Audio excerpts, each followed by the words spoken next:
Saudara, menindaklanjuti maklumat pemberlakuan jam malam bersama pemerintahan Aceh, sejumlah TNI Polisi melakukan patroli warga yang masih berkeliaran di malam hari.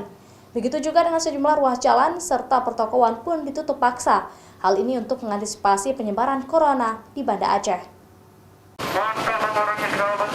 Personil kepolisian prajurit TNI yang dibantu oleh sejumlah warga mulai melakukan pembatasan jam malam di Banda Aceh.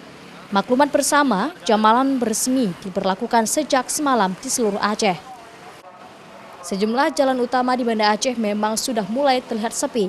Pihak aparat keamanan juga langsung mengarahkan pengguna jalan untuk kembali pulang ke rumah masing-masing. Jam malam diberlakukan pada pukul 20.30 hingga 50.30 waktu setempat. Ya, memang saya juga sependapat dengan kebijakan yang dilakukan oleh pemerintah Aceh dengan memperlakukan jam malam ya. Ini mungkin untuk membatasi warga agar tidak keluar rumah. Jadi ini juga untuk mencegah penyebaran virus corona ya. Apalagi kan sekarang kita ketahui kalau di Banda Aceh ini sudah ada yang positif corona.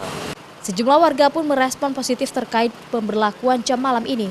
Pasalnya, setelah adanya warga yang positif terjangkit virus COVID-19 di Banda Aceh sebanyak 3 orang, warga berharap ini salah satu solusi untuk mengurangi resiko penyebaran virus tersebut. Sedikitnya ada 5 orang positif corona di Aceh. Syahril, Kompas TV, Banda Aceh.